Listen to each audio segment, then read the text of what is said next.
Estimados colegiados, reciban ustedes un cordial saludo de parte de la Junta Directiva, personal administrativo y operativo del Colegio de Contadores Privados de Costa Rica.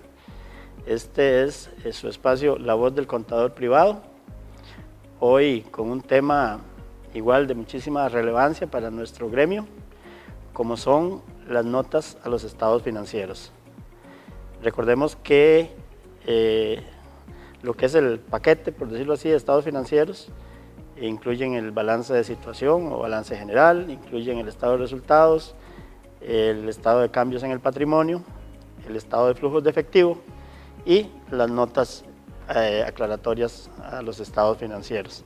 Pues hoy vamos a tocar ese tema justamente de lo que son las notas, y no sin antes agradecer a nuestros patrocinadores que ya por muchísimo tiempo hacen posible que este programa llegue hasta todos ustedes, como son las empresas Tecapro y Cyberfull. Para ellos nuestro agradecimiento eterno. Hoy tenemos dos invitados de lujo, especialistas en impuestos ambos y asesores fiscales. Tenemos en principio, a quienes agradecemos por supuesto la visita acá a el Auditorio San Mateo, para hacerles llegar a ustedes pues toda la información relativa a lo que son las notas a los estados financieros. A mi derecha tengo al máster, don Alan Cruz, al cual nuevamente, don Alan, le doy la más cordial bienvenida a su colegio. Siempre usted es un invitado de lujo y pues por supuesto que agradeciendo que ponga usted a disposición de todo nuestro gremio sus conocimientos. Bienvenido, don Alan. No, muchísimas gracias, don José, por invitarnos de nuevo. Para nosotros es un verdadero placer acompañarlos y compartir con ustedes, ¿verdad? Allá en la casa o en la oficina, donde los estén viendo, pues siempre estamos muy contentos de venir a compartir con este gremio tan querido. Muchas gracias, los agradecidos somos nosotros. Y a mi izquierda tenemos al licenciado Pablo Chacón, quien también ya ha estado por acá, justamente en compañía de don Alan, cuando nos habían conversado un poco acerca de los flujos de caja, la presentación de flujos de caja. Bueno, ya estuvieron por acá, creo que fue el 30 de junio por ahí, y ahora con un tema diferente. Bienvenido, don Pablo, y nuestro agradecimiento también. Don José, muchísimas gracias por la invitación. Siempre es un gusto para mí venir aquí a mi casa, ¿verdad? Y compartir con todo el gremio, ¿verdad? Muy agradecido como siempre. Con mucho gusto, así es, lo dice bien. Esta es su casa, don Alan. Perdón, don Pablo, don Alan es el que está a mi derecha.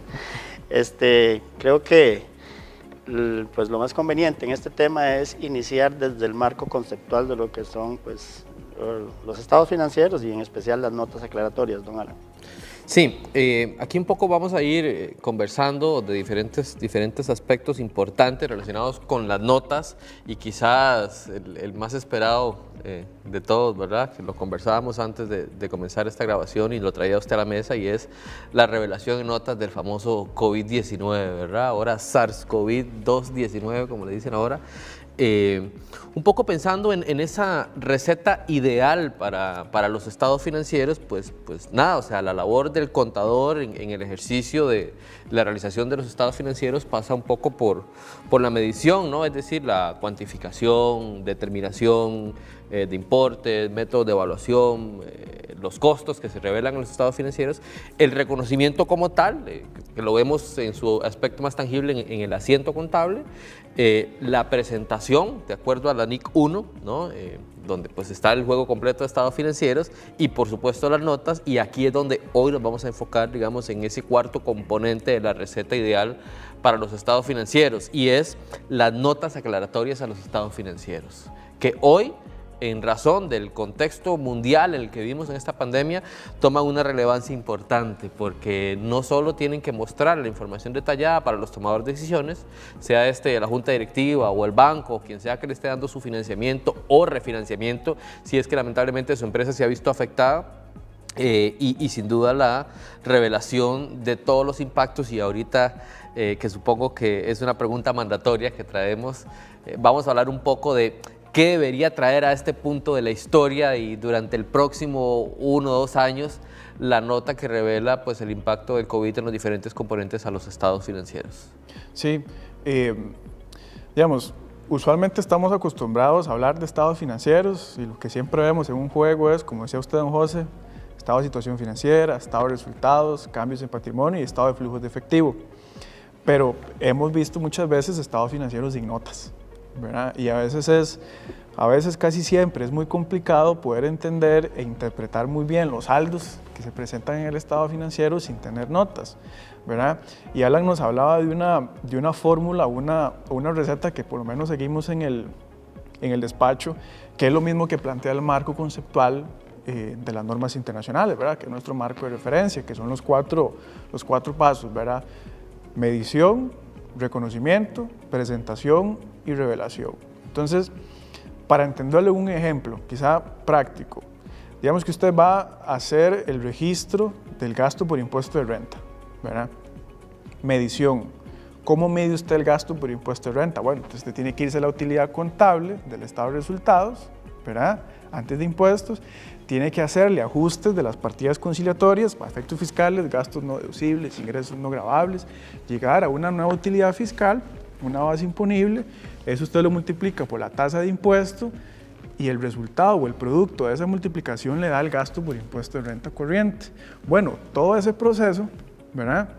Es parte de la medición. O sea, usted fue a medir cuánto le dio el gasto por impuesto de renta. Entonces usted en su Excelito agarró la utilidad, le hizo los ajustes, sacó la fiscal por la tasa de impuestos y ya usted midió ahí el gasto por impuesto de renta. Esa es la medición. También podemos hablar de los métodos de medición. Si hablamos de inventarios, bueno, valor neto realizable. Si hablamos de activos y pasivos financieros, bueno, reconocimiento en valor razonable, etc. Ahí está la medición. Eso todo lo tenemos muy claro, ¿verdad? ¿Qué es el reconocimiento? Bueno, hacer el asiento contable, ¿verdad? Entonces, cuando usted registra esa provisión, ¿qué hace? Bueno, carga una cuenta de gasto, ¿verdad? Por el monto que le dio el Excel, que viene de la medición, y abona, ¿qué? Una cuenta de pasivo, la cuenta de provisión. Hace el asiento y ya usted reconoció ese gasto. Entonces, medición y reconocimiento. El tercero es presentación. ¿Qué es presentación? Bueno, cuando yo me llevo eso ya al estado financiero.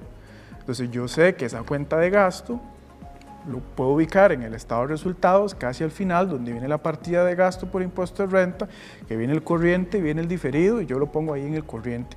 Y sé que ese mismo importe lo puedo ir a buscar al pasivo, en el estado de situación, donde yo también presenté esa provisión. Y por último, viene la revelación, que es que a veces se nos olvida revelar las informaciones importantes de los saldos, ¿verdad? Revelación, bueno, podríamos pensar en dos escenarios. La parte que nos asusta, como el apocalipsis, ¿verdad? Son las revelaciones, que es la que nos dice realmente el core, ¿verdad? Lo importante, lo fuerte. O lo pensamos como en la parte bonita, que nos da las aclaraciones, ¿verdad? Por ahí dicen que el apocalipsis no es un libro feo, más bien es un libro bonito, por las revelaciones. Entonces, todo lo que a mí no me dice el saldo de la cuenta, o todo lo que yo quiero entender de más, ir y profundizar sobre ese saldo, el estado financiero en sí no me lo dice. El estado financiero, el estado de situación y el de resultados me dice cuánto le dio, pero no me dice qué hay detrás. ¿Quién sí me lo dice? La nota de impuesto sobre la renta. Entonces, ¿qué esperaría yo que diga la nota del impuesto de renta? Bueno, ¿cuál tasa de impuesto utilizó? ¿Cuáles fueron las partidas que usted utilizó para la conciliación fiscal? ¿De dónde viene la utilidad? Si usted, por ejemplo, está considerando partidas temporarias o permanentes. Todo eso en una prosa muy bonita, ¿verdad? Porque formato no hay, la norma no se mete en formatos. La norma le dice esto es lo que yo ocupo que usted revele. Usted, con su imaginación, su creatividad y su juicio profesional, redacta su párrafo y dice esta fue mi utilidad, hace un cuadrito con la utilidad, más los ajustes, utilidad fiscal. Y eso, entonces ya usted agarra el saldo de la cuenta y se va a la nota y dice, ya entendí de dónde viene ese monto, ¿verdad? Finalidad de la nota, explicarme qué fue lo que hice en el asiento para llevarlo al estado financiero. Y esto es muy importante para agregar valor a la profesión del contador, del oficio del contador, porque es que el futuro y las sociedades más avanzadas en esta materia, como hemos dicho en otros momentos en este mismo foro, el contador es el ingeniero financiero del futuro, ¿sí? Y cuando usted ve expectativas económicas que vaticina la Comisión Económica para América Latina, el propio Banco Mundial, etcétera, la tendencia hacia mediano plazo en Latinoamérica, incluido nuestro país, es la fiscalidad agresiva. ¿sí? Entonces ya vemos que la OCDE, los organismos, las administraciones tributarias, incluida la nuestra, ya vienen recetando contabilidad electrónica, libros electrónicos, facturación electrónica. Ahora viene el famoso CABIS, donde vienen las categorizaciones de las actividades económicas. ¿Y cuál es el objetivo de esto? De que básicamente el trabajo de registro, porque se confunde el trabajo de la contabilidad con el trabajo de registro y se piensa que el contador es el que toma las facturas y los documentos y los registra, ¿verdad? Que el trabajo de registro quede en manos de un software o de un proceso automatizado. Entonces, si usted piensa en el futuro, en esa profesión, siendo un ingeniero financiero, un experto de asesoría, la revelación de la nota es quizás el trabajo del futuro y lo más importante, y es que desde la perspectiva de los tomadores de decisiones, de los financieros que aprueban créditos en los bancos, de la gente que se dedica a comprar negocios haciendo procesos de adquisiciones o fusiones, la historia tiene que estar contada desde las notas. La nota no es un eco contable de las transacciones registradas.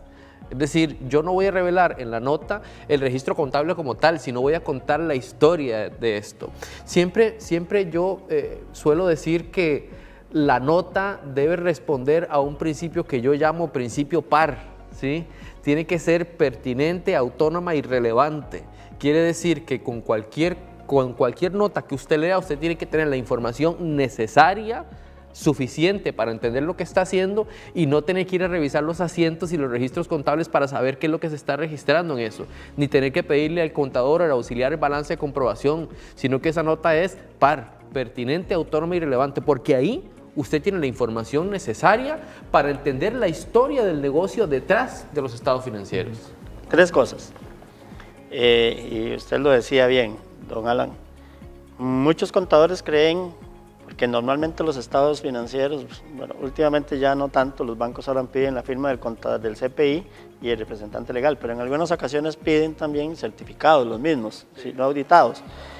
Y muchos contadores creen que las notas son responsabilidad del contador público que va o sea, le dice, haga usted las notas, ¿verdad? No, que quede claro que las notas las debe realizar el ingeniero financiero, en este caso el CPI. Ok. 2, don Pablo se refería a la nota de conciliación fiscal. Muchos acostumbran no hacerla y es algo de lo más importante que puede haber dentro del contexto de las notas. Y la tercera, un término que usted utilizó, don Pablo, gasto por impuesto de renta. Esa es una pregunta que muchos se hacen. ¿Eso es un gasto o qué es? Tal vez se nos puede ahondar un poquito en el tema gasto por impuesto de renta. Sí, yo me acuerdo que, tiene razón, don José, se hablaba de una discusión que uno decía, bueno, ¿el impuesto de renta es un gasto o no es un gasto? ¿Verdad?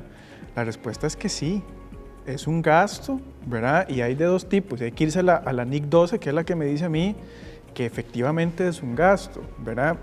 La NIC 12 se llama impuesto a las ganancias, sí, pero cuando usted empieza a leer, ya le habla de 2 conceptos, gasto por impuesto de renta corriente y gasto por impuesto de renta diferido. ¿Cuál es la diferencia? El corriente es el que usted le termina pagando al fisco en el año. O sea, la provisión de impuesto de renta, que no es la utilidad contable por la tarifa. Esa es la forma más fácil de hacerla, pero no se hace así. Es agarrar la utilidad contable más la conciliación, ¿verdad? Ese es el gasto por impuesto de renta corriente. Entonces, ¿dónde lo veo en el estado financiero? Solo que no es deducible. Claro, no es deducible porque el artículo 8 de la ley de renta dice que no es deducible cualquier impuesto en el cual usted sea contribuyente, ¿verdad? Ni de este año ni del otro. En el estado de resultados, ¿dónde se ve? Bueno, usted empieza con la parte de la utilidad bruta, se va a la utilidad operativa. Cuando pasa a los gastos financieros, usted tiene una línea que se llama utilidad antes de impuestos, ¿verdad? O la UAI, utilidad antes de impuestos e intereses, digamos. Lo que le sigue es una partida de gasto por impuesto de renta y tiene que haber 2 subpartidas, corriente y diferido. Tiene que separarse. Corriente es el que yo le pago a Hacienda este año, ¿verdad? O sea, lo que me va a dar el impuesto de renta en la D101, y el diferido es el que surge de las partidas temporarias. Pero ¿de qué es un gasto? Es un gasto y tiene que verse así en el estado de resultados, ¿verdad? Sí, y esto es importante porque cuando uno suele ver la revelación de la nota, pues yo que tuve la experiencia de estar del lado atrás del escritorio en el banco, cuando uno ve la nota y ve que no hay revelación de diferido, por ejemplo, o que no hay una conciliación fiscal, o usted no ve una partida de gastos no deducibles, uno desconfía. Es que no hay forma de no pasar por esto. Le voy a poner un ejemplo. Todas las sociedades mercantiles de Costa Rica tienen que pagar el impuesto a las personas jurídicas y la ley expresamente dice que no es deducible. Entonces, solo por ahí, cualquier sociedad mercantil ya tiene un gasto no deducible. Entonces, cuando yo veo los estados financieros y veo las notas a los estados financieros y veo que no hay el reconocimiento del diferido, ni tampoco en la nota veo por lo menos el sumarizado de los gastos no deducibles, yo desconfío de la gestión administrativa y contable que están haciendo de la compañía. Mira que yo fui a una reunión justamente por algo que queremos hacer a través del colegio con los diferentes ejecutivos de los bancos de crédito. Creo que fue en Banco Promérica por ahí que me decía la jefe de crédito. Mire, aquí llega un estado financiero con la gran nota que dice que los estados están de acuerdo a las NIF y todo. Y con solo ver el estado, con solo ver la presentación, ya yo me doy cuenta que no es cierto, ¿verdad? Entonces, ese es un copy-pegue. Muy dado decir, esto está con NIF y todo el tema, ¿verdad? Pero no es cierto. Y al final, ¿cuál es el resultado de esto? Dice, bueno, si tiene buenas garantías, si se ve una capacidad de pago, pues el banco le va a dar el crédito a ese cliente, pero lo vamos a penalizar con un X porcentaje más en la tasa de interés porque no está cumpliendo. Aunque ahí lo diga, nosotros sabemos que no. Quisiera una preguntita. Hablamos de NIF 1, de NIF 7, de NIF 12. Así, de una forma resumida, ¿cuál es la diferencia entre decir una NIF y la NIF? Ok, bueno, es una muy buena pregunta, ¿verdad? Porque sí o sí nos tiene que llevar a lo que va a venir después, a lo que va a venir en el futuro. Y ya me explico. La NIC, que es Norma Internacional de Contabilidad, ¿verdad? En esencia lo que le da son los parámetros, ¿verdad? Para hacer los asientos contables, ¿verdad? Que fueron las primeras que salieron. Antes eran NIC, bueno, antes eran los PSGA, ¿verdad? Los principios, que ya no los vemos como un conjunto solito, sino que quedaron inherentes en todas las normas, ¿verdad? Seguimos respetando los principios, como el de Vengo, ¿verdad? Siempre los principios van a existir, claro, siempre. Pero ya no están ya no son el marco de referencia. Ahora los principios son parte del marco de referencia. El marco de referencia son las NIF. Entonces, cuando usted lee las NIF, se da cuenta, mira, aquí hay un principio de negocio en marcha, aquí hay un principio de materialidad, que era cuando teníamos la lista. Principios, ¿verdad? Después vienen las NIC, Normas Internacionales de Contabilidad, que nos dicen cómo hacer asientos, básicamente. ¿Qué es lo que sucede? Que el comité de normas, el que emite las normas allá en Europa, la tendencia es migrar de la NIC a la NIF, porque la NIF se ve como más fancy, como más bonita, más profesional, porque ya no es una norma internacional de contabilidad, sino una norma internacional de ¿qué? De información financiera, que no es lo mismo, ¿verdad? Entonces lo que me da es un parámetro para no solamente aplicar un asiento, sino para interpretar los criterios, para interpretar la aplicación de una forma más sistemática. Y si usted compara, por ejemplo, una norma, una NIC contra una NIF, la NIF es mucho más técnica. Por eso usted ve las nuevas normas, hablemos de las tres que por lo menos para NIF Pymes están exentas, NIF 9, NIF 15 y NIF 16. NIF 9, instrumentos financieros, NIF 15, reconocimiento de ingresos y NIF 16, arrendamientos. Cuando usted se pone a leer la NIF, dice, güey, pucha, esto es para, ¿verdad? Sí. O sea, esto es fuerte. Grandes ligas. Pero son grandes ligas, pero tal vez el texto de la NIC, si me voy a la NIC 17 de leasing o me voy a la NIC 11 de ingresos, eran un poco más sencillas. Entonces, no nos extrañemos que cuando viene una NIF es porque está derogando una NIC, porque ya las NICs hay que irlas dejando, ¿verdad? Porque eran un poco más sencillitas y como estamos migrando un análisis, como decía Alan, ya no es solamente el registro, sino un análisis de información financiera, ahí es donde la NIF me ayuda, ¿verdad? Tal vez a diferencia de los US GAAPs, que los US GAAPs son normas, ¿verdad?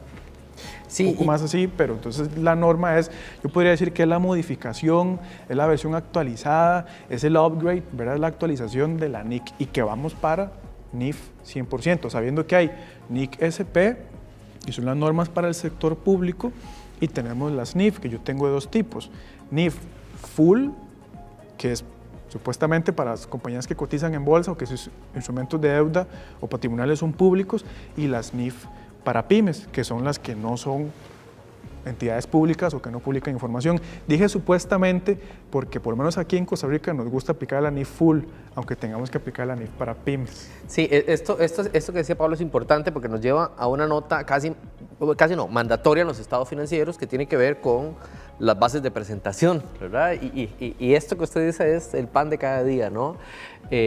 Usted tiene en la nota que usualmente la 1 o la 2 de los estados financieros las bases de presentación y dice estos estados financieros se presentan con base a las NIF, etcétera.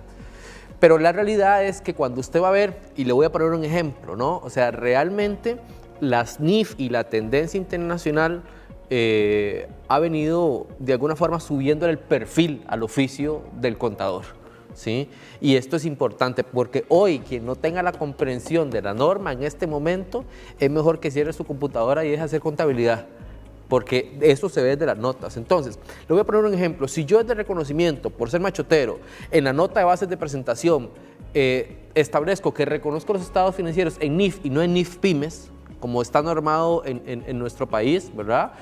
A partir de lo que Pablo nos indicaba, entonces ya yo esperaría este año ver una revelación de NIF 16, ¿sí?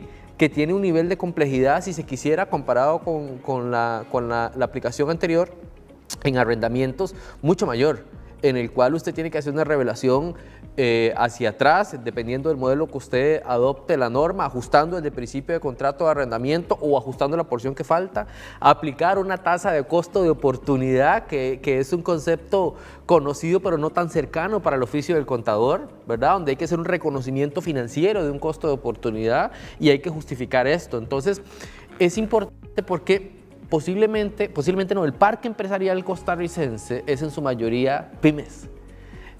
Y si nosotros tenemos claro desde la norma y en la nota revelamos la base de presentación de forma correcta, nos hacemos el trabajo más fácil. Sí.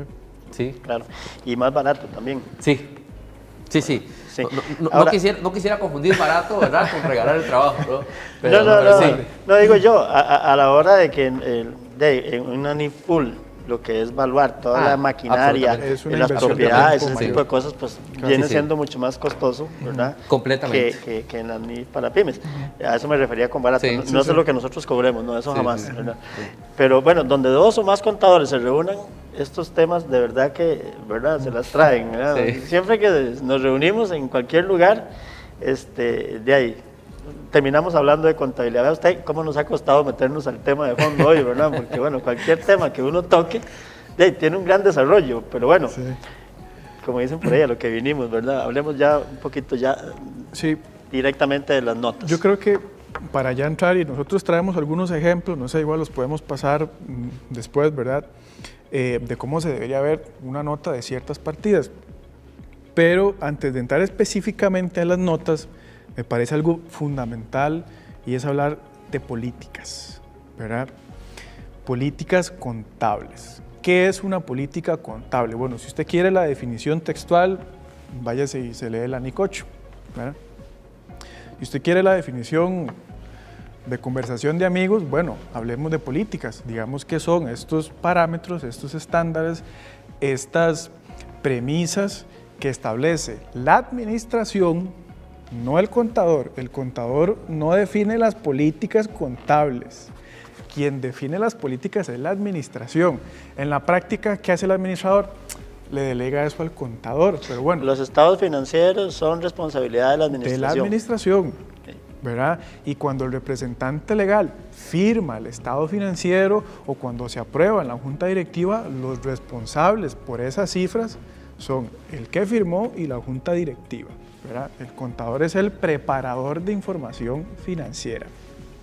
Entonces, lo que uno ve usualmente es que la administración le dice al contador, bueno, haga usted las políticas y luego las revisamos. Entonces, el contador, en su conocimiento de la empresa, pues redacta las políticas. Pero, de nuevo, la norma es muy clara y dice elaboradas por la administración, ¿verdad? Que son los que toman las decisiones. Bueno, ¿y qué me dice una política? Me dice cómo la compañía registra las transacciones en base al marco de referencia.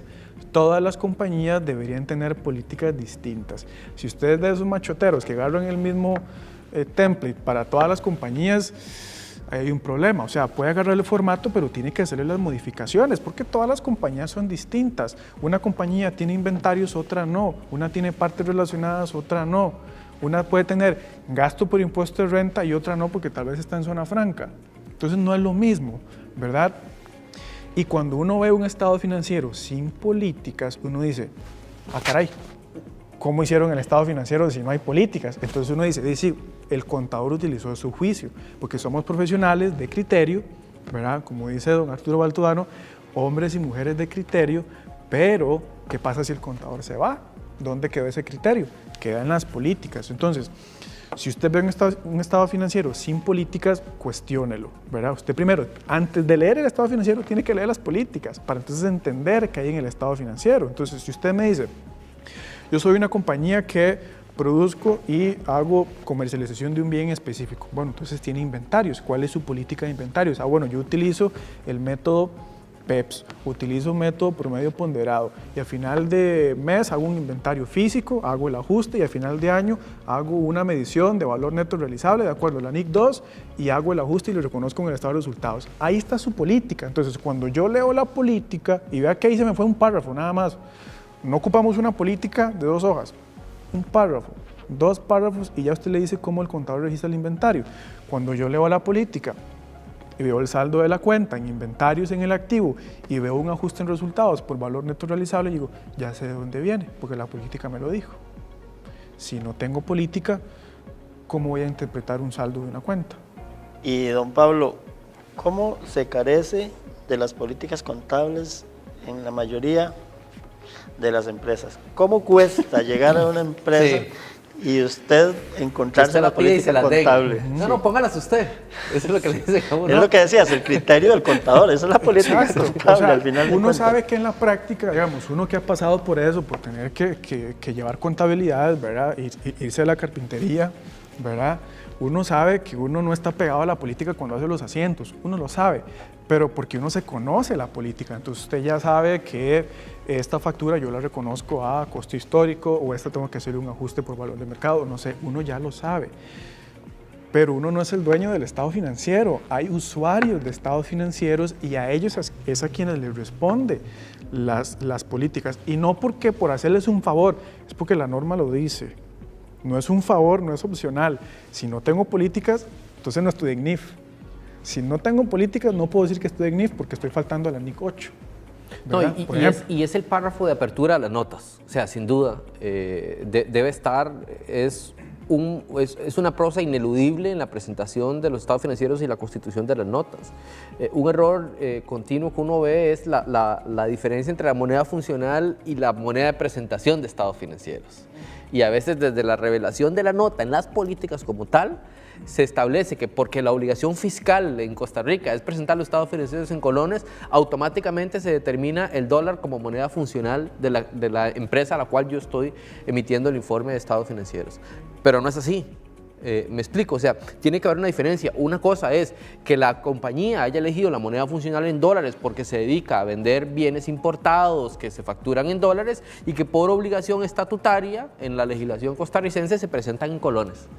Y usted ve, y uno lo ve cuando revisa los estados financieros, que en la nota dice la moneda funcional de la compañía son los colones, pero luego usted ve una gran partida de ajuste por diferencial cambiario y ahí es cuando usted dice, no lo sé, creo que realmente cuando estas empresas tienen tantos ajustes de diferencial cambiario uno se da cuenta que la moneda funcional no es el colón. ¿Hay alguna fórmula para decir cuál es la moneda funcional? Sí, sí. ¿Cuál sería? La fórmula está, yo siempre me remito a las normas, es que uno no se puede salir de las normas. Si usted se lee la NIC 21, ¿verdad? Aquí al público, uno tiene que hacer un análisis de moneda funcional, es lo que dice la norma. Tienes que hacer un análisis de moneda funcional. Y la norma le dice, bueno, hágase un checklist y valore si usted estas transacciones las tiene, hablemos en colón o en dólar. Entonces le dice, valore financiamientos. Si usted tiene una estructura de financiamiento fuerte, ¿tiene ese financiamiento en dólares? Sí, dólar, un punto. Valore sus ventas, ¿factura en colones o factura en dólares? Tengo de las dos, pero un 80% es en dólares. Entonces la mayoría de ingresos está en dólares. ¿Cómo paga usted su planilla? Bueno, tengo algunos ejecutivos, que son los que más ganan, les pago en dólares, pero a la planta le pago en colones. Entonces la planilla, lo más grande, está en dólares. ¿En qué moneda compra su inventario? Lo compro de Estados Unidos, entonces viene en dólares. Entonces se da cuenta que la mayoría de su contabilidad, la moneda original del documento no es el colón, es el dólar. Entonces, ¿cuál es su moneda funcional? ¿En qué ambiente económico, que es el término que habla la norma, en qué ambiente económico se mueve usted? El dólar. Y usted me puede decir, sí, pero estoy en Costa Rica. Si yo me voy a la pulpería de afuera, me van a vender en colones. Ese es el ambiente económico del país. ¿Cuál es su ambiente económico? ¿Dólar o colón? Entonces ahí usted puede decir, mi moneda funcional no es el colón, es el dólar, porque yo lo que muevo son dólares en mi cuenta de bancos. En colones lo que hay es una transferencia de la de dólares para pagar a proveedores locales. ¿Y cuál es la verdadera importancia de que en la nota se diga si la moneda funcional es dólares o colones? Es muy importante, principalmente en términos de obtención de financiamiento. Típicamente las tasas de dólares tienden a ser más económicas que las de colones. Entonces, por ejemplo, si usted va a solicitar un financiamiento y su moneda funcional en entorno económico, en su realidad económica, es el dólar, usted requiere menos sensibilizaciones por moneda extranjera cuando el banco lo va a aprobar. Y si así consta en el estado financiero, es muy fácil de demostrar, porque la normativa 105 de SUGEF dice, ¿verdad?, que lo cambiaron no hace mucho. Históricamente se consideraba generador de moneda extranjera quien estaba en cadena de turismo o en cadena de exportación, pero no hace tanto se cambió y ahora es cualquiera que tenga la facturación o los ingresos necesarios para atender el servicio a la deuda. Es decir, en términos parroquianos, que le lleguen dólares suficientes para pagar la cuota del banco. Entonces, si usted hace esa revelación y así constan los estados financieros, el analista tiene menor motivación para exigirle escenarios de sensibilización más robustos para aprobarle su crédito. Totalmente claro. Sí. Ya tenemos las políticas. ¿Qué sí. sigue?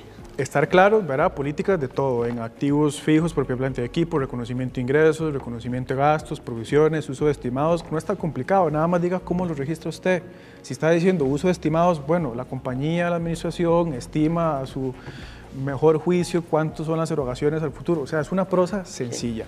Y algo muy importante en esas políticas es que si el contador se va, que en algún momento tiene que irse de alguna forma, claro. Y el que viene es una guía de cómo es que ha venido contabilizándose en las operaciones de la empresa y la cual debe de seguir. No, José, y hay una cosa que quisiera detenerme y es lo siguiente, es decir, levantar las políticas contables es un trabajo diferente a levantar los estados financieros, ¿sí? Es decir, si la empresa me dice a mí, mire, hágame usted las políticas, ese es un trabajo aparte. Diferente a los estados financieros. Y que se cobra por aparte. Se cobra por aparte, ¿verdad? Porque se sabe cómo eso es suena esto. bien. Sí, o sea, porque, y lo digo porque la realidad es que se confunde, o sea, cuando uno sale a la calle y usted toma a algún cliente, el cliente le dice, mira, pásame las políticas contables, no, levántemelas usted. Es que no es tan sencillo, o sea, eso es como conocer a alguien, literalmente. Entonces, yo tengo que hacer un trabajo de levantamiento de políticas si quiero ser responsable con la información.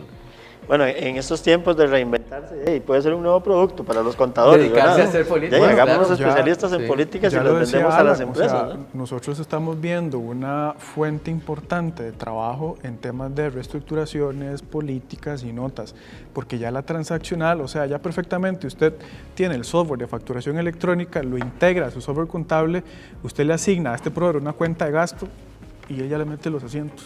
Entonces, usted lo que tiene que hacer es analizar nada más. Entonces, se vuelve un trabajo más pro. Hay software que de la aceptación de la factura le levanta el borrador de la declaración y el registro contable. Entonces, por eso es importante. Pasando ya a los ejemplos en concreto de esto y cerrando el tema de las políticas, si hay un cambio de políticas, es importante dejarlo notar en el párrafo de apertura de las notas.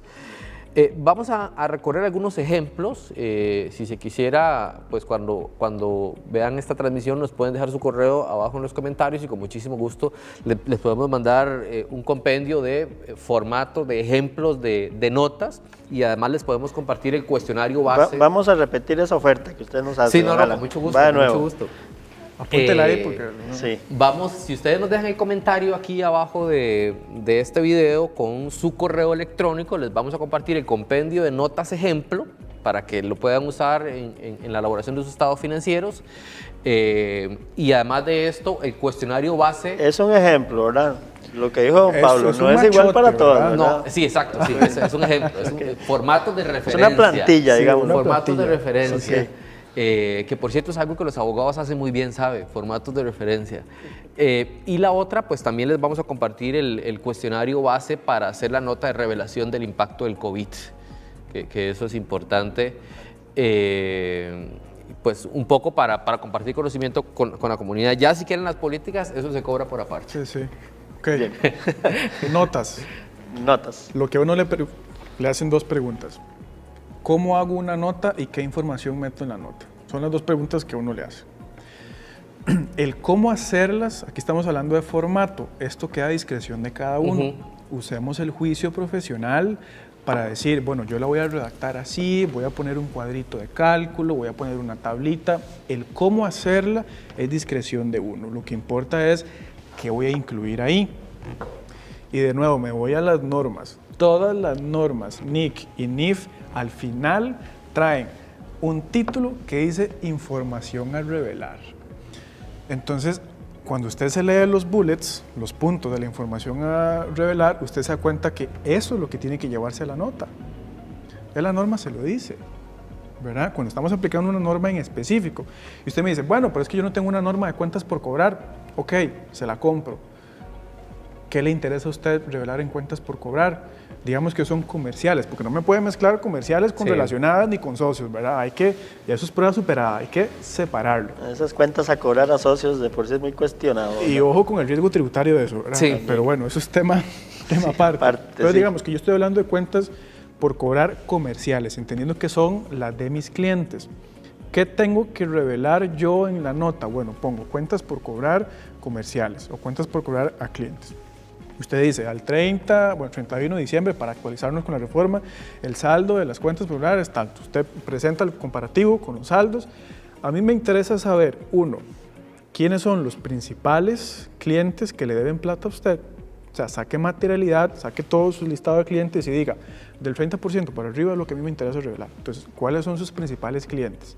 Me interesa que usted ponga ahí la política de crédito. O sea, yo digo, a este cliente le tengo 30 días, a este 45, a este 60. Y entonces, si le pedí la política de crédito, me interesa saber la antigüedad del saldo.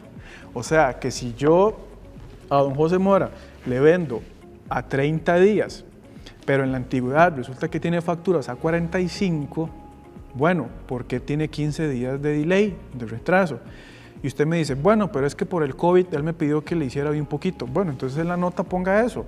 Las facturas comerciales que están pasadas, o sea, que están ahí con un tiempo extra por la política, la administración de la compañía decidió otorgarles 30 días más por el COVID. ¿Eso no se lo dice el saldo de la cuenta en el balance de situación? Sí. ¿Qué le dice? ¿Dónde usted encuentra esa información? En la nota. O si usted tiene un total de cuentas a cobrar de 100 millones. Ajá. Y resulta que 90 millones pertenecen a un solo cliente. Esto es importante, que dicha que lo menciona, porque las notas son dicha o desdicha, depende de quién la vea, ¿no? Depende de quién la lea, con el ojo que la lea. Esto es importante porque regresamos a lo que les decía yo hace un rato. O sea, la nota tiene que contar la historia del negocio, lo que hay detrás. Tiene que ser pertinente, autónoma y relevante. Todo este ejemplo que Pablo nos daba en quién es la cuenta, si es comercial o no es comercial, ¿verdad? Porque no es lo mismo deberle a mi papá que deberle a don José, por supuesto, ¿verdad? Porque las condiciones comerciales de exigibilidad y contractuales son diferentes, ¿sí? No solo eso, la antigüedad de saldo me demuestra que también es la gestión gerencial administrativa de esa compañía, y eso lo veo desde ahí. Entonces, si yo desde esa nota, siguiendo el ejemplo de las cuentas por cobrar... O si dentro de ese contexto, esa estructura, esas cuentas por cobrar, de ahí más de la mitad es incobrable, porque tiene 150 días de... Claro, o yo pongo mi política que cobro toda 30 días, pero la antigüedad de saldos o el aging, como le dicen en inglés, excede los 120 días, yo digo, ¿qué será? ¿Verdad? Y aquí hay un caso particular, porque yo he visto situaciones en las que es cierto que cuando usted ve la bolsa completa de cuentas por cobrar, el promedio de cobro tira más encima de la política. Digamos que usted puso en su nota la política de 30, pero cuando usted saca el promedio, ojo, y le voy a dar este ejemplo porque, de nuevo, el contador tiene que hoy interiorizar que su función es todavía de un perfil mucho más alto del que ya de por sí era. ¿sí? Porque entonces, si la política de la compañía es de 30 días y cuando yo saco el periodo medio de cobro, la razón financiera me da 45, 60 días, ahí hay una invitación a explicar la nota financiera. Entonces yo le digo, no, mire, lo que pasa es que hice un negocio con el Colegio de Contadores para atender todas las sedes del colegio y para este contrato en particular negociamos 120 días. Y esto es lo que me está distorsionando la nota. Es una gran medición de riesgo del negocio en sí también, ¿verdad? Exacto, entonces la nota le cuenta a usted. ¿Me explico? Claro. La nota le da la historia completa de por qué puede variar, que los números no se los dan a simple vista. Sí. Permítanme agradecerles a nuestros patrocinadores, las empresas Tecapro y Cyberfull, quienes hacen posible que este tipo de programas con estas informaciones tan interesantes e importantes para nuestro gremio lleguen hasta todos ustedes. Ya lo están viendo ustedes, es un tema de verdad que se las trae. ¿Con cuál nota continuamos? Ok, yo podría decir, dijimos que hay unas que ya las normas nos dicen qué información revelar, ¿verdad? Porque tengo una norma específica y otras que no. Dentro de las que sí hay una norma específica, bueno, hablemos de inventarios y apelamos al juicio profesional del contador. ¿Qué le interesa? Esa es la pregunta. ¿Qué le interesa a usted o qué considera usted necesario, oportuno, pertinente revelar en una nota? Si hablamos de inventario, bueno, ¿cuáles son los productos? No me meta todo en una sola cuenta. Póngame que usted tiene materia prima de 3 tipos, después tiene materia en proceso y después tiene inventario terminado. Bueno, dígame la segregación de esos, dígame los montos, dígame también cuándo ¿Cómo manejamos la rotación del inventario? Eso. Dígame también cuál es su rotación, porque si usted me dice, mira, es que yo en esta línea de producción trabajo contra orden recibida, perfecto, le llega la orden, compra el inventario y lo procesa. O inclusive hay empresas que tienen las órdenes ya establecidas por 1 año y no se les mueve. Entonces ahí está fácil. Pero resulta que usted tiene otro producto ahí que era por temporada, usted lo tiene en inventario y usted lo pone en el activo corriente, porque inventarios va en el activo corriente, la mayoría de las veces. Y usted me dice a mí que la rotación de ese inventario... Antes activo circulante. Antes activo circulante. La norma no se mete tanto en eso, pero uno se pone a ver los insights y las interpretaciones de las grandes firmas sin darles publicidad, ¿verdad? Y ya se habla de partidas corrientes y no corrientes. A mí me gusta más corriente que circulante. Circulante me acuerdo como de la sangre. Me gusta más el corriente, que es el periodo actual, ¿verdad? Pero bueno, cosas de uno. Si usted me dice que la rotación de ese inventario tiene pegado ahí 12 meses, 15 meses, 2 años, yo le digo, pues entonces ese tiene que reclasificármelo a un inventario no corriente, porque usted no espera venderlo en este año.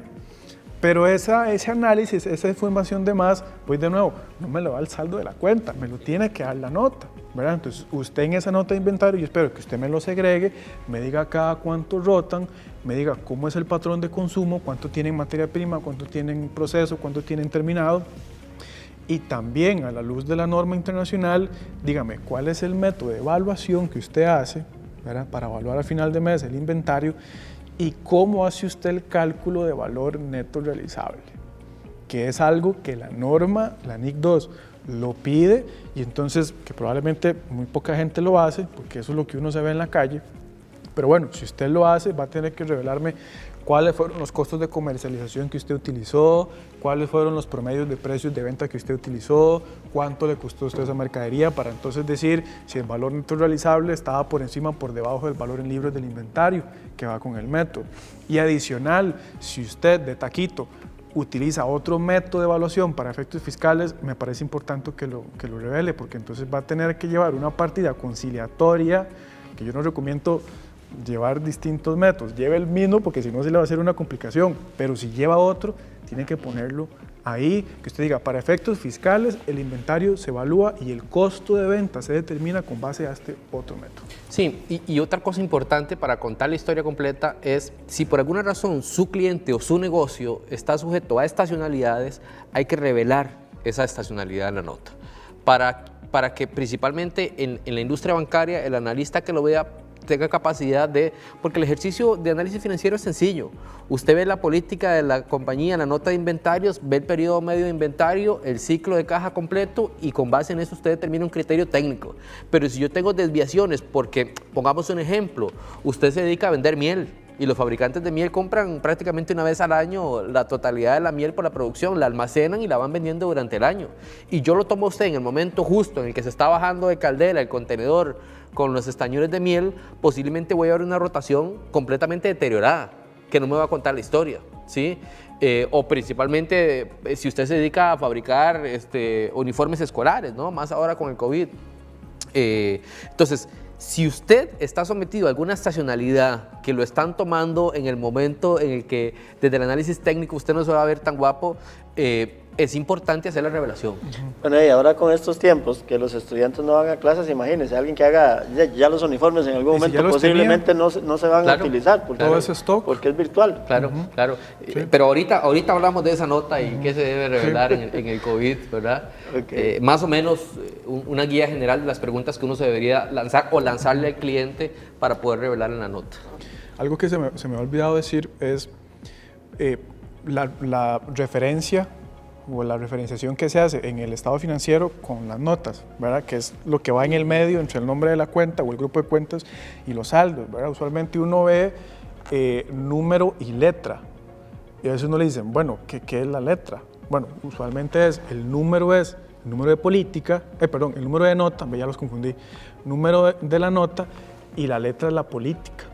Entonces, si estamos hablando de una cuenta de ingresos, digamos que el detalle de la cuenta de ingresos está en la nota 15, pero yo en mi política 1 o en mi nota 1 tengo todas las políticas por A, B, C y D y mi reconocimiento de ingresos es la D, entonces va a ser 15D. Entonces voy al detalle de la cuenta y me voy a la política. Eso es donde uno entiende la letra y el número, ¿verdad? Eso es lo que yo he visto que así se hace, no sé si hay gente que lo hace diferente, pero usualmente en auditoría es... Sí.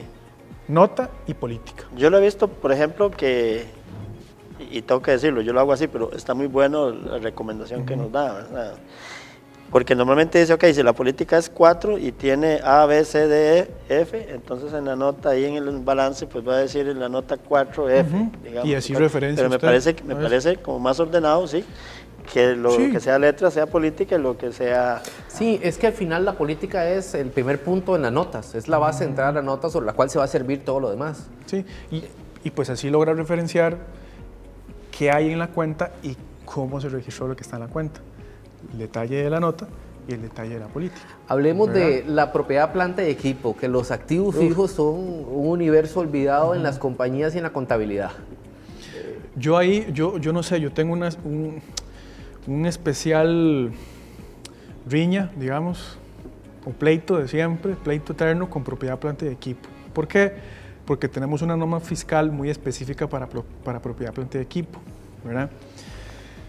La norma contable NIC 16 y NIC 36. La NIC 16 habla de la política para vidas útiles, a efectos de registrar depreciación, desgaste del uso de los activos.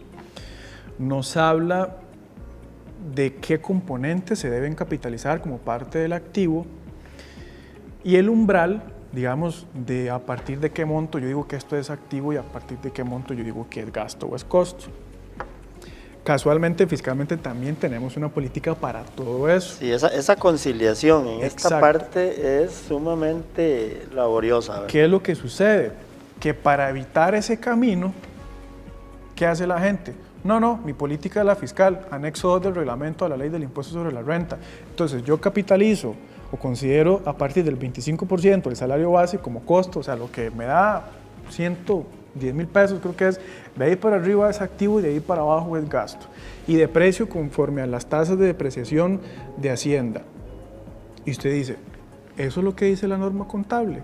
Y resulta que no. La norma contable le dice que para la vida útil tiene que ser un juicio de la administración con base a la experiencia y criterios técnicos. Un ejemplo, si tengo una maquinaria de producción, ¿quién me va a dar la vida útil? ¿O el fabricante o el ingeniero?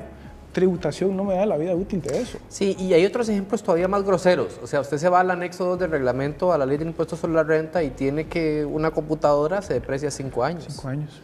Yo no recuerdo la última vez que usé más de 2 años una computadora. Sí. Ahí que entra un celular el juicio. se deprecia a 5 años. Ahí entra el juicio de la administración. Entonces, para poner ejemplos bien claritos, y esto afecta más a las grandes compañías que a las pequeñas. por el tamaño de su parque de activos.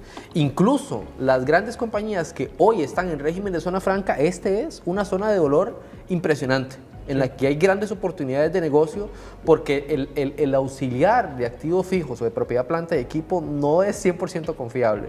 Y aquí pongo otro tema sobre la mesa, y es que desde la revelación ya yo tengo que reconocer si hay algún diferido en vidas útiles, por ejemplo, que no lo estoy viendo. Que tienen que haber, o sea, yo por eso digo que tengo como una riña especial, porque cuando a mí me dicen, yo deprecio con base a las vidas útiles de Hacienda y me voy al 25% de salario base, yo digo, pero es que es una política fiscal, contablemente, y te pongo un ejemplo peor, Alan. Una computadora, uno dice, la uso 2 o 3 años. Eso es lo que usualmente uno cambia la computadora. Entonces la administración debería decir, yo deprecio a 3 años. Fiscalmente tengo 5, bueno, hay una diferencia temporaria, genial. Está bien, prueba superada. Pero ¿qué pasa si yo voy por el año 3 y la computadora todavía sirve y traigo al muchacho de TI, al técnico en soporte, y me dice, no, esa computadora le dura 3 años más, si quiere la puede seguir usando? Y entonces me pone un dilema, porque entonces ya la vida útil que me da el técnico, que es la que valida la norma, va en contra de mi política, porque yo en la política tenía que depreciaba 3 años. Bueno, la NIC 8 me da la oportunidad de hacer un cambio en estimaciones, y yo puedo agarrar ese activo y reestructurarle la depreciación para que sea en 5 años, la norma sí me lo permite, pero yo tengo que hacer un análisis detrás de eso, ¿verdad? Tiene que hacer vamos a ver, un ajuste de años anteriores en ese caso. Porque entonces yo digo, yo puedo fundamentar ese cambio en política de que hice una mala estimación. Entonces la NIC 8 me permite hacer un cambio en políticas y un cambio en estimación, donde yo pudiera reestructurar el gasto por depreciación de los 3 años anteriores para que me queden 2. No se vale aumentar el costo al activo y depreciarlo, ¿verdad? Sino que el mismo costo, a menos que haga una evaluación de valor de mercado, ¿verdad?, que la norma se lo permite, si usted considera que es un activo importante y vale la pena revaluarlo, y si así está en su política, pero en esencia es reestructurar el gasto por depreciación. Pero si hay una revaluación, ya ahí no entra a jugar entonces la depreciación, ¿no? Para efectos fiscales. Para efectos fiscales no, para ¿verdad? La conciliación fiscal. Pero para efectos contables de la realidad financiera de la compañía, puede depreciar. Sí, por eso esa conciliación de siempre este tema siempre hay que hacerla. Entonces, usted usualmente ve la nota de activos de propiedad, planta y equipo, y usted lo que ve es activos, ¿verdad? El activo bruto, la depreciación y la posición neta del activo. Ve el periodo de apertura de saldos, las adiciones, retiros, transferencias, si es que hay un grupo económico, y luego el nuevo balance, el periodo que usted está revisando, ¿no? El periodo de cierre. Pero, por ejemplo, usted no suele ver en las notas categorizaciones de activos. Si se trata de mobiliario de equipo, mejoras a la propiedad arrendada, porque tienen un tratamiento diferente, porque tienen un análisis diferente. O sea, ¿cómo puedo yo ver cuál es la composición de sus activos funcionales desde la perspectiva financiera y decir, claro, el principal negocio le voy a poner un ejemplo, yo me dedico a fabricar y vender zapatos, ¿no? Y de repente yo solo veo la cuenta como activos totales, la depreciación y la posición neta de los activos así, pero cuando me abren las categorías, ¿verdad?, de activos, si yo lo reviso, veo que hay ahí terrenos en exceso. Entonces yo digo, qué raro, mira, ¿por qué José, que tiene su empresa de zapatos, tiene tantos terrenos en los activos? Y luego le pregunto a José, y José me dice, no, mira, es que nos ha ido muy bien y a la gente ahora le gusta ir a hacer paseitos, entonces tenemos un terrenito ahí que se usa para acampar en la playa, ¿no? Hay gente que es así, atrevida contablemente, como le digo yo, insolentes contables. Entonces, si uno no tiene ese detalle, usted no puede verlo. O sea, a todas luces eso no es un activo funcional. Claro, es otro activo. Y no debería estar contabilizado dentro de la nota de propiedad, planta y equipo. Correcto. ¿Cierto? Correcto. Pero si yo no tengo una nota con ese detalle... Bueno, si nos ponemos a ver nota por nota, la verdad es que aquí vamos a durar como 3 días, ¿verdad? Pero vamos por las intrigosas. Pero sí, exacto. Sí, entonces les voy a recordar el ofrecimiento que don Alan y don Pablo nos hacen, que si al final de los comentarios que ustedes puedan hacer en el programa envían su correo, ellos muy amablemente les vamos a compartir un formato de referencia, ¿verdad? Sí, de referencia de notas. Bueno, entonces, tal vez unas 2 notitas así, que sean, ¿cómo fue que el nombre que usted le dijo? Notas intrigosas. Sí. Y obviamente la del COVID, ¿verdad? La del COVID, porque ya el tiempo casi nos gana. Dígame usted cuándo vamos a la del COVID, nos brincamos a esa. Bueno, cuentas por pagar es un ejercicio muy similar al de cuentas por cobrar, con la particularidad de que ahí la política de pago te la da generalmente el proveedor.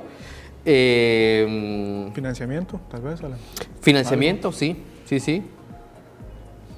Veamos el ejemplo de la nota de financiamiento, las deudas a largo plazo.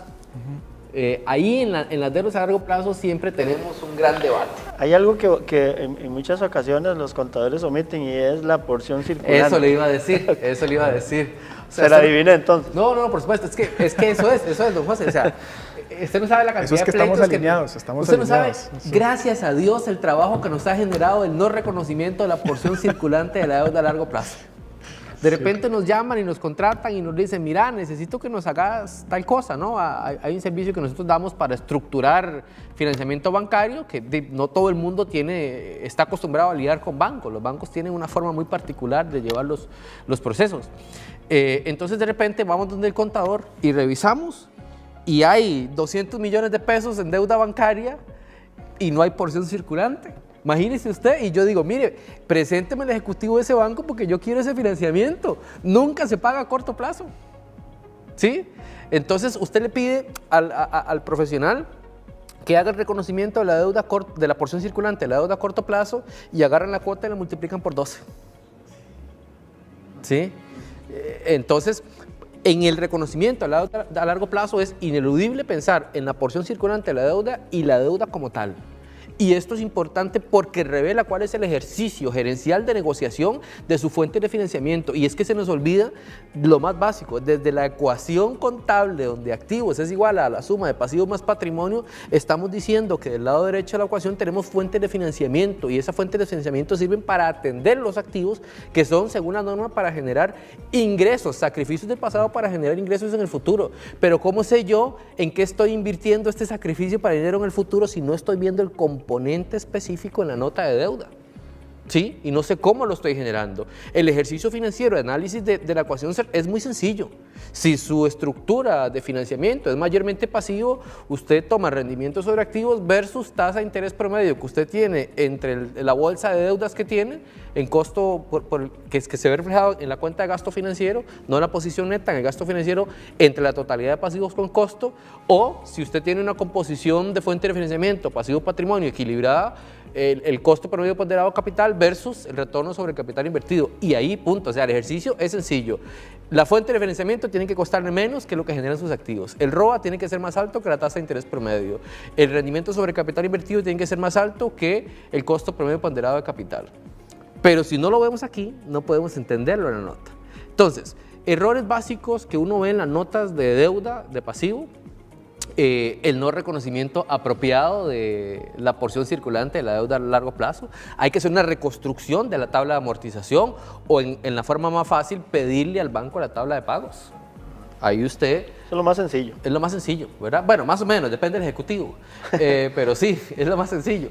Usted le pide al banco la tabla de pagos, suma las amortizaciones esperadas. Y otra cosa, hay partidas, hay reconocimientos de porción circulante que nunca se mueven.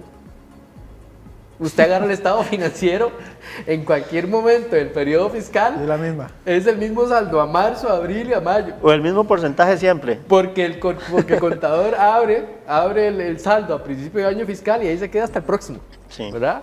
Y ojo, recordemos que las tablas de amortización tienden, por la naturaleza que tienen, a ir creciendo la amortización.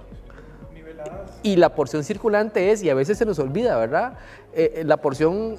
de corto plazo, de la deuda a largo plazo, es lo que yo espero pagar de hoy a los próximos 12 meses. Y hay algunos ejercicios contables que nunca mueven esta porción. Sí, o sea, si yo estoy haciendo un informe a mayo, entonces yo voy a tomar las cuotas de mayo, digamos, 19 a abril 20. O sea, los 12 meses a partir de la fecha en que estoy reportando. No solamente es periodo fiscal, sino es de la fecha en que yo estoy reportando el informe o el estado financiero, de ahí cuente 12 cuotas. Bueno, 12 amortizaciones, porque la cuota es la amortización más el interés. Okay. Voy a poner yo la otra nota para ver. ¿Cuál? Okay. Hay muchos que dicen, hay muchos que dicen, el capital social de la empresa son 10 millones de colones. Sí. Y son 10 acciones comunes de 1 millón de colones. Esa es toda la nota. Bueno, ¿qué más hay que adicionar a esa nota? Sí, voy a cerrar nada más un poquito con la deuda a largo plazo antes de entrar a esta, que también está entre la categoría de las intrigosas. Y es que la deuda no solo debe ir acompañada del reconocimiento de la porción de largo y la circulante, sino también tiene que tener quiénes son los acreedores, cuál es la forma de pago, cuál es la tasa de interés que tiene asociada a este crédito. Incluso, en algunos casos, yo en lo personal, siendo funcionario bancario, me sentiría hasta confiado con ver cuál es la garantía que responde a esa deuda. Evidentemente, el tamaño de la información que ponemos depende de quién le estamos dando la información, ¿sí? Si es para un proceso de evaluación que alguien me va a comprar, sí, pero si es para un proceso de un banco, hay que dar la información necesaria para que puedan leer y tomar la decisión con base en lo que estamos analizando. Y además de esto, entender cuáles son los números de operación, porque recuérdese que quien lo analiza tiene acceso a esta información y puede ver si esa operación que usted puso, y esto genera desconfianza, y lo hablábamos la vez anterior que lo acompañamos aquí, don José. Si por alguna razón las operaciones que usted revela en la nota de deuda a largo plazo no coinciden con las que usted tiene reportadas en su JEF, ahí es desconfianza, ¿sí? Entonces, estos detalles, a manera general, deben coincidir. Es decir, toda la estructuración de la deuda como tal debe constar en la nota de la deuda a largo plazo. Capital social. Capital social, los famosos 10.000 colones que registramos siempre, ¿verdad? La mayoría de las empresas tienen 10.000 colones de capital social. Sí, fue cuando hicieron la inscripción y a veces ni los 9 pagaron, acciones ¿verdad? las tiene el señor y Ajá. una acción la esposa, Sí. normalmente. Sí. Eso es muy común. Ok, lo primero que yo diría es, la norma contable nos pide la utilidad reflejarla por acción. O sea, en el estado de resultados deberíamos poner debajo de la utilidad neta, utilidad por acción, tomar el monto de la utilidad y dividirlo por la cantidad de acciones, ¿verdad? Eso para empezar, ahí como, ¿verdad? En la nota de capital social, puede ser un capital social muy sencillo, hablemos de 10 cuotas de 100 colones que forman 1.000 o 10 de 1.000 que forman 10.000 y tengo 2 accionistas, el 90% es el señor y el 10% es la señora, ¿verdad? Ahí no hay nada más que revelar, es que tengo 10 certificados, 10 títulos, 10 acciones a nombre de estas personas, cada una vale tanto, en conjunto valen 10.000 y cuadra con el saldo en el patrimonio. Pero usted puede tener, por ejemplo, acciones comunes, acciones preferentes, acciones disponibles a la venta en tesorería, con participación, sin participación. Pagos basados en acciones. Bueno, pagos basados en acciones, usualmente las compañías transnacionales, ¿verdad? Que aplican NIF 2 y le Ahí se ofrecen al pierde empleado. lo anónimo de la sociedad. Ahí hay que decir quiénes son los socios. Claro, pero es que depende de quién le vas a entregar la información, ¿verdad? Por supuesto, se pierde un poco. Ya de por sí Hacienda nos había levantado Sí, porque puede ser el fuero societario. una compañía transnacional que como parte de la compensación a sus empleados le ofrece la compra de acciones y póngale que es una compañía que a nivel mundial, porque usualmente no es de la subsidiaria, sino es de la matriz, ¿verdad? Porque la subsidiaria no tiene acciones porque la dueña es la matriz. Pero póngale que es una compañía que a nivel mundial tiene 50.000 empleados, no me vas a poner los 50.000 nombres, ¿verdad? Sino nada más me pone que estas son las que están disponibles a la venta, estas son las comunes, preferenciales, la cantidad, ¿no? Y si ya es una compañía muy importante, bueno, y si cotiza en Estados Unidos, la SEC te pone un requisito de ver cuáles son, ¿verdad? Pero aquí hay algo importante, que esto es algo que vengo diciendo, siempre cuadre la nota de capital social contra el registro de accionistas. Tiene que ser igual. Si no es igual, o el estado financiero está mal, o declaró mal el registro de accionistas. Ahora tenemos la famosa declaración del registro de beneficiarios finales. Eso. Y Ya está, estamos tiene que pegar con Tiene que eso. pegar. 22 días de que regrese otra vez. Sí, bueno, sí, en septiembre. Entonces, si la estructura de capital es sencilla, porque tengo 10 acciones comunes, que la mayoría de las compañías acá, pues nada más revele eso. ¿Qué más tiene que revelar? Probablemente nada. No sé, si usted quiere revelar una política de dividendos, pues bueno, eso es algo opcional, estaría bien. Pero si usted sabe que tiene acciones en tesorería, preferentes, con derecho a voto, sin derecho a voto, bueno, si la administración lo considera importante, revelarlo, revélelo. Si no es importante, no lo revele. Sí, y la otra cosa también que uno como profesional en la rama, usted puede recomendar a su cliente, cuando usted está construyendo la nota y usted está viendo que el capital social es de 10.000 colones y las utilidades retenidas de 150 millones de colones, es una gran oportunidad para recomendarle a su cliente un proceso de capitalización. Porque, Emita acciones, pues, suba el ¿verdad? valor. Porque si ya tenés las utilidades retenidas, es cuestión de reclasificar en patrimonio, contra el acta, libros. El tema es que este capital social nosotros generalmente lo registramos y pasamos por el registro, vemos que pega con el registro de transparencia y beneficiarios finales y listo, pero ahí tenemos una oportunidad de asesorar a nuestro cliente y decirle, mira, así es como vos reflejas el compromiso con tu compañía. Vos crees en tu compañía y tu compromiso vale 10,000 colones. O menos, O menos, que sean varios ¿verdad? accionistas. Y la otra cosa en la nota es cuando yo tengo algún tipo de acción preferente o pagos basados en acciones o lo que sea, además tengo que revelar cuánto sería para entender un poco a algunas compañías, y esto no es una figura tan compleja, de hecho las empresas medianas incluso lo podrían hacer con sus principales ejecutivos. Las grandes compañías transnacionales lo que hacen es que, como decía Pablo, te dicen, José, mira, como vos sos un ejecutivo importante que para nosotros trae una cantidad de ingreso importante, yo te voy a dar 10 acciones de la compañía, pero esas acciones se van a madurar en un plazo de 5 años. ¿Sí? 2 el primer año y así sucesivamente. ¿Por qué? Porque eso es un incentivo para que vos te quedes en la compañía y no te vayas. Entonces, si vos tenés un ejecutivo importante y no querés darle participación accionaria inmediata sin su compromiso, puedes hacerlo en libros de esta forma.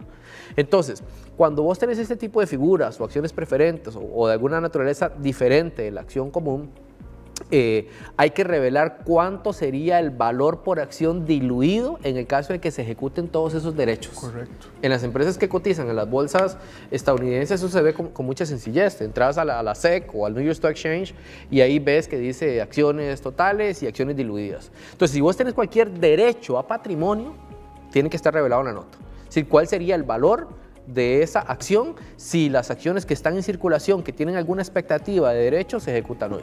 Bueno, y la NIF 2 sí le pide que revele cuántas acciones son, cuándo se van a madurar, cuántas ya se maduraron, cuánto ya están capitalizadas, o sea, como una cédula, pero bueno, eso es compañía grande. Hay otra por ahí del negocio en marcha, ¿verdad?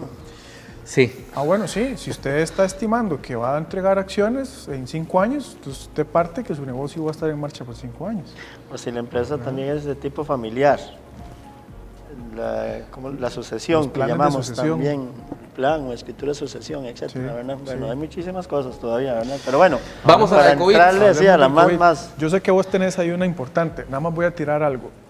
El COVID puede ser una nota solo para COVID, que es lo ideal, pero también tenemos que analizar cuentas por cuentas. Por ejemplo, en inventarios, ¿cuánto inventario se le está quedando en stock por el COVID?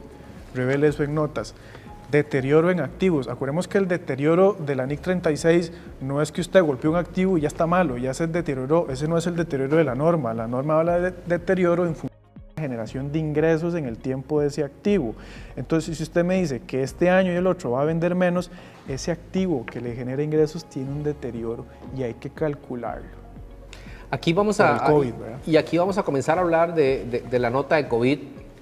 De nuevo voy a reiterar mi compromiso que don José lo ha puesto sobre la mesa de compartirles el formato, el cuestionario. Lo dijo Alan, ¿verdad? Yo no he dicho el nada. Cuestionario que se utiliza, nos dejan su cómo? correo aquí en los comentarios. Y ¿Cómo cuesta en cualquier charla quitarse el nombre de COVID-19, verdad? Es que Cuesta, ya se ha quedó. impactado en todo. Ya ¿verdad? se Es quedó. parte de nuestra nueva realidad, dicen los que saben. Así es. Sí, es Ok.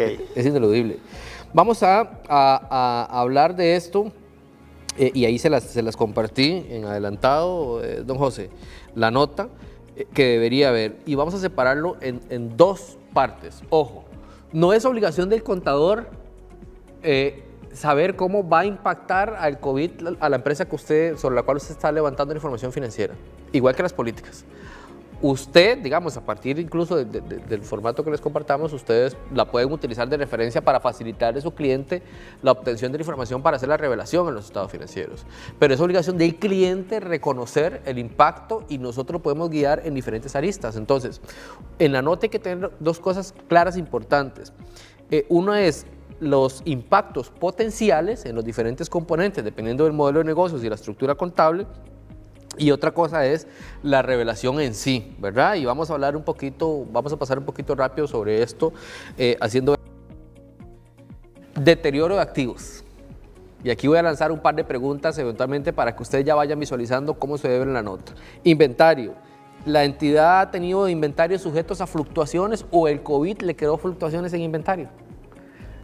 ¿Su cadena de abastecimiento se vio encarecida o aumentó los plazos de entrega en su cadena logística? Bueno, ¿qué pasa si usted compraba mercadería desde China?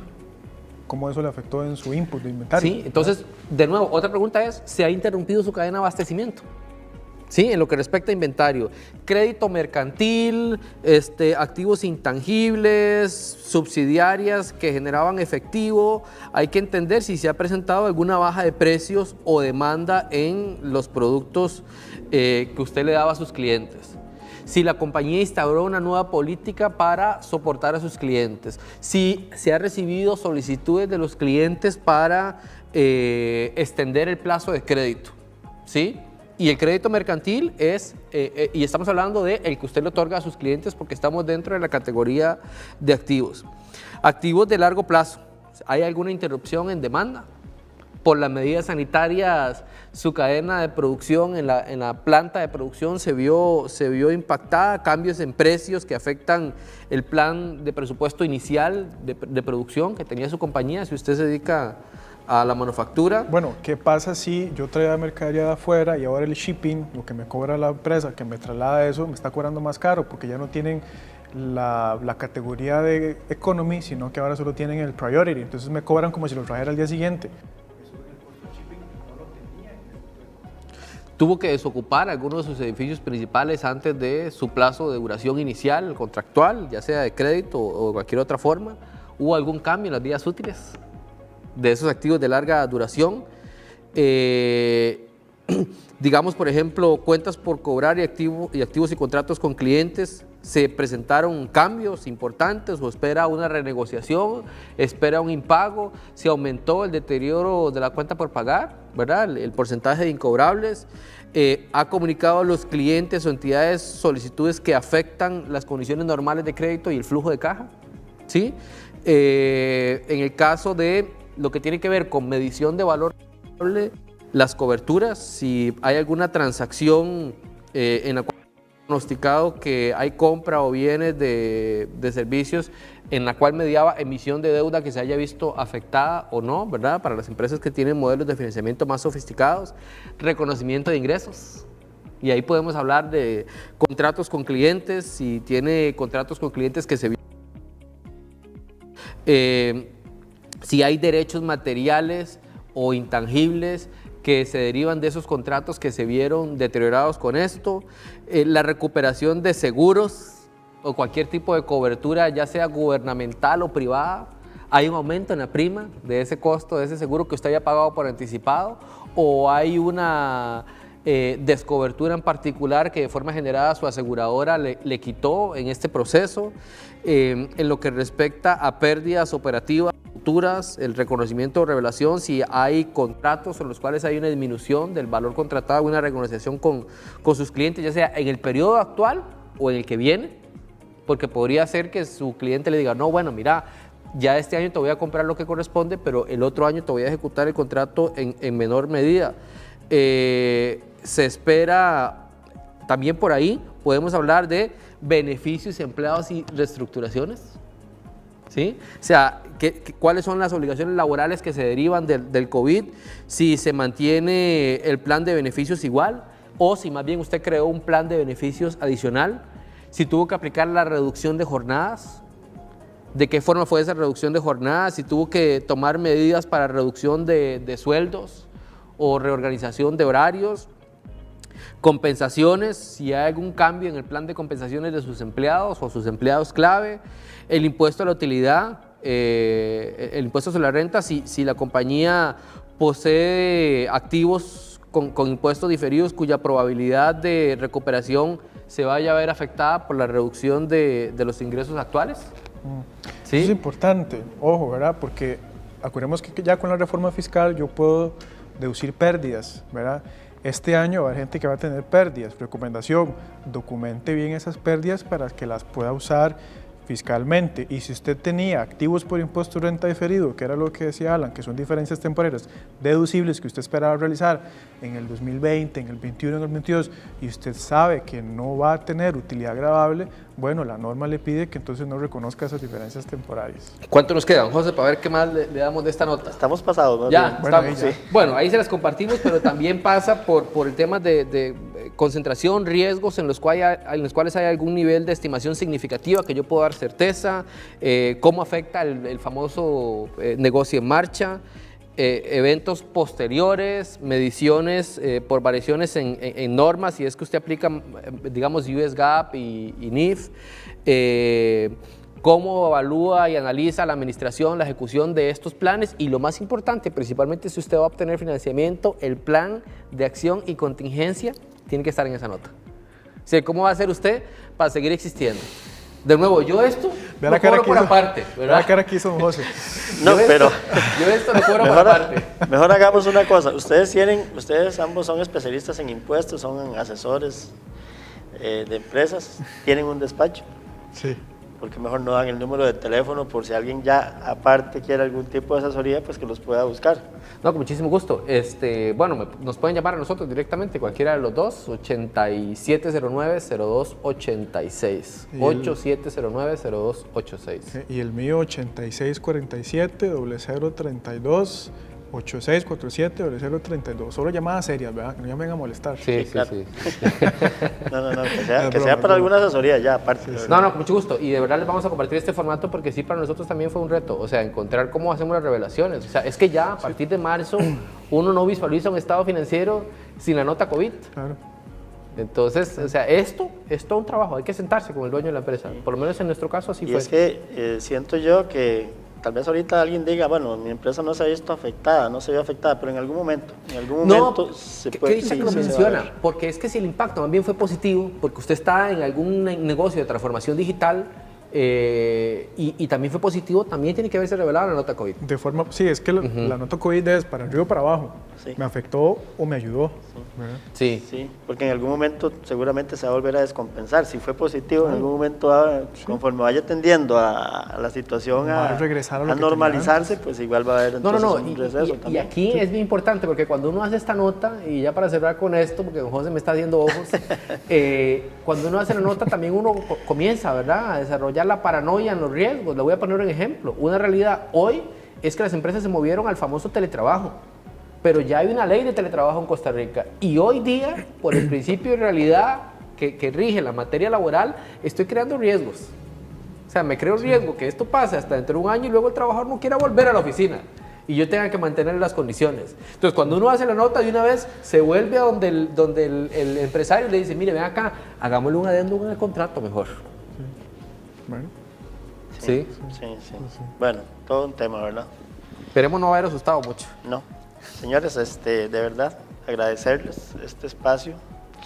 Hoy nos extendimos un poquito más, pero siento que vale la pena, de verdad. Hay temas que...